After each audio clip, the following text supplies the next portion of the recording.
Welcome back to SG Kamat Reviews. Some weeks back, Julian and I did a backseat driver episode on Tesla cars, and we talked about how Teslas are unlike other cars that we have tried, and we were absolutely destroyed in the comments section. A lot of you were saying, oh, I shouldn't say all these things on the Tesla before I get into one and before I try one. Well, guess what? Today we have a Tesla Model 3 and we have Darcy. Hey John. Who has been waiting for this car since 2016. Correct? You were on the wait list for 5 years and he's finally got it. And today we'll talk about this car. I remember one of the things I said is that the Tesla is very un-car-like, and that's because of how the front looks. It's really, in terms of design language, it's very different from regular petrol cars. And that's not a bad thing, it's just different.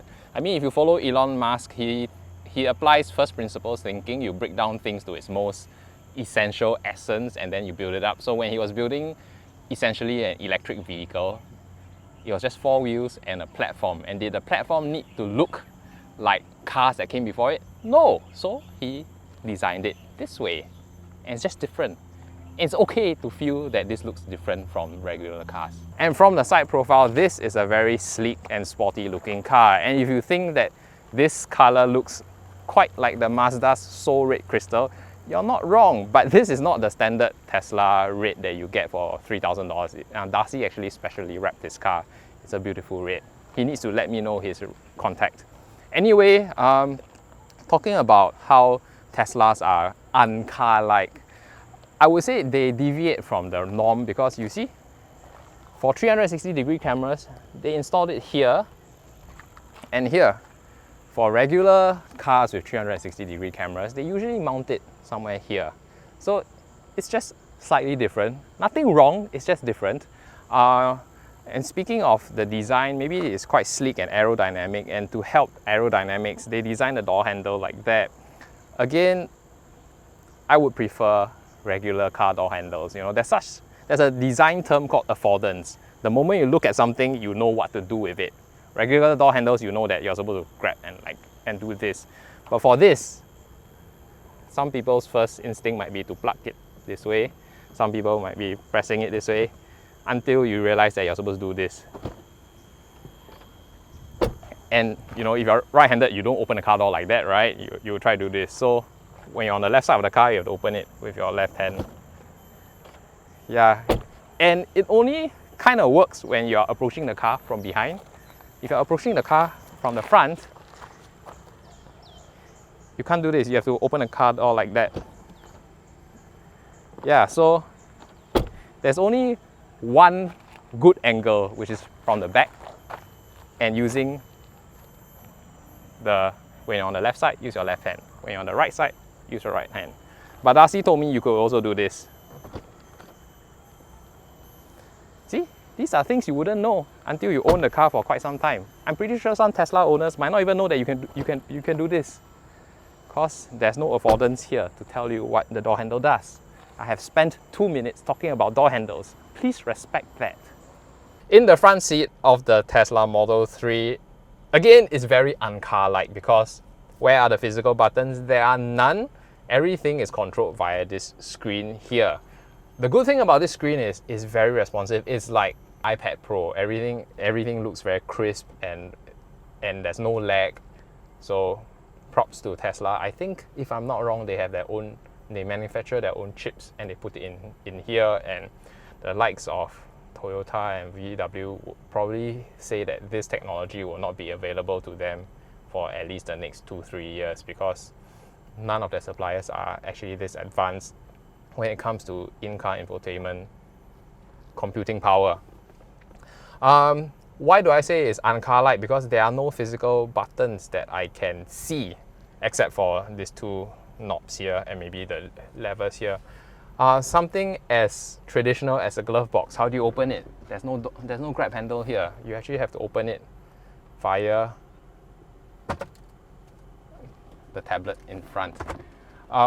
Again, there are USB-C ports, but not in front. It's actually behind, next to the rear aircon. And in regular cars, they will label the USB-C port. But in the Tesla, if you weren't looking hard, you would just think that these are just two random holes. So a lot of the design cues are missing in the Tesla. Cues that tell you what something does. Is it good to have for someone who's brand new to the car? Like for example, the glove box. It took me some time to figure out that yeah, I have to open it here. And for this panel here, in most cars, you press, but it doesn't open, so you have to slide. But let's say I slide it like that, it comes back. You know, you have to slide it all the way in to keep it open, and slide it to close it. I must say that it's okay to be different, but sometimes when you design some things, you have to also make it intuitive. Perhaps after getting used to it, you don't really need the design cues. But for a first timer, actually first impressions count, you know, because when this car really goes mainstream mass market, when Elon Musk wants to sell 20 million cars by 2030, the mass market consumer are not the early adopters of Tesla who know what the car is about and enjoy the car. They are mass market consumers who are very used to regular cars, and when they get into this car, they might face some obstacles, you know, figuring things out, and that might actually turn some of them off. The other thing that makes little sense to me is the aircon controls. Normally you have vents so that you can vent and adjust the airflow. Here you do it via the screen. And try as I may,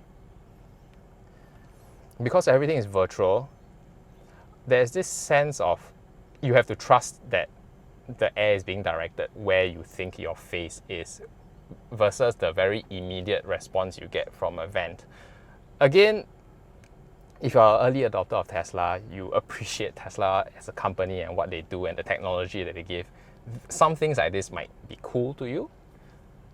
To the boomers, the people who believe in film cameras over digital cameras, this is something that will be a bit hard to get used to. But maybe this is the future, I'm not sure. I'm just giving you my verdict as someone who has sat in a lot of cars and appreciate physical vents. Yes.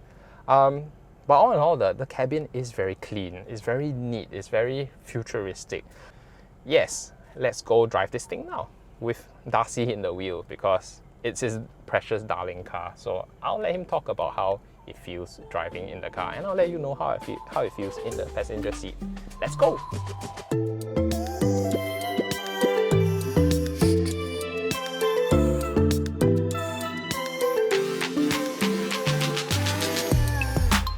So we are now going to go off driving around in the Model 3. The first question I want to ask Darcy is, why did you buy the Model 3? Or why Tesla? I think the easiest way to answer this is the Tesla represents a major change for the automotive industry as we know it, right? Okay. So in the past, a car used to be just a car. But now with Tesla, it's almost as though your phone, you moved from a Nokia 3310 to a smartphone. Okay. It's like an iPhone moment for vehicles. Yeah, it's going to change the industry. Yeah, like the Nokia 3310, it had physical buttons. Correct. The iPhone has no buttons. Yeah. Same for the Model 3 here. Yeah. You know, just now when I was here, I raised the point that Tesla one day has to go mainstream. And mainstream includes, you know, all your old auntie uncles who might be a bit scared to drive a car where everything is unfamiliar, everything is controlled through this computer here. I mean, you have parents who are afraid to use the computer and iPad, right? Yeah. And what more now, the computer is what's controlling the car. Correct. Yeah. So it's a valid point, right? It's always the early adopters will come in first, and then after that, people will catch up. So I don't think it's more of how Tesla will adopt to the market. It's more of how people will adopt to the Tesla. Like, we cannot stay. Like, design has to change. Design will change, and I think people will naturally start to adopt. It's kind of like how today even our parents are using a touchscreen phone, right? Yes. Yeah. So I think that will naturally, it will take its course, and that will naturally will just happen. Okay. Yeah. Speaking of adapting to a new car, a new lifestyle, how is charging like? What's the range and how often do you charge? And is it a very big change from a petrol vehicle lifestyle? Yeah. So maybe we just start with the specs first, right? This is the standard range plus for the Tesla. Based on my driving, I consume about 150 watts per kilometer. So that's about 300 kilometers per charge. Okay. And then I'm going into the charger to put in. That's about 1 week of driving for me. So I Okay. charge once a week. Having said this, whether it's a change of lifestyle, yes. I no longer miss going to the petrol stations. Okay. So when we do charging now, right, it's pretty much I will get my friends for 1 day or twice a week. We'll go to somewhere where there's a charger at the mall or charger nearby the dinner place, and I'll just put it in. In fact, it's almost like a mobile phone. As and when you see like a plug, you are going to charge your phone. Okay. It's the same for this car, right? So as and when you see a charger that is near anywhere that you're going, right, you're just going to plug it in. Okay. Yeah, so the last thing any EV owner would want is to go out specifically for a charge. Okay. Yeah, that to me that's out of the way, and that's very inconvenient. So yes, yeah, that's the lifestyle change. So I guess there's no charger at home for you. Yes. And you still went ahead to get an EV. Yes. Okay. I guess for a boomer like me, pumping petrol is sometimes a 5-minute detour from our regular lives, but it might become a little bit of a drastic lifestyle change. But the way you put it makes it a lot more palatable. Like, oh, we're going to a shopping center, then we just charge there, lor. Yeah, it really is that way, right? So so I came from hybrids like I was sharing with you earlier, right? And one full tank is 900 kilometers, right? Okay. Yeah. So yes, you will ease into it. I feel it's really as much as integrating it into your lifestyle. Like once you have the car, right, you realize that it's actually not so much out of the way. Okay. Yeah, but I do wish there was a bit more range for sure. Like if we could have 20% more, I would take the 20% more. Okay. Sure. So when you charge, do you specifically go to the superchargers that Tesla has around the island? So like I said, right, so I think convenience-wise, I'll just charge anywhere as long as there's a charger. Okay. But of course, let's say if I'm close to 10%, I'm really low on it, yeah, I will go ahead and put into a supercharger to charge. Okay. How long does it take to charge normally, like from 10% to 80%? Okay, so on a Tesla supercharger, less than 20 minutes. Oh. In fact, 10 minutes, you get back 50%. Oh. Super quick, like you'll be surprised. And it's free, right? It's free. For now, it's free. Yeah. As a car, how does it drive? It's really smooth. Okay. There's no gear changes.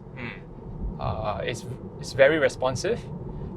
As long as you tap the accelerator, the car moves. There's no lag time. Yeah. Yeah, I think to really experience what it's like in an EV, right, you have to try it. You have to really drive it, and then you can really understand the difference for EV. Yeah. I guess in that aspect, I would say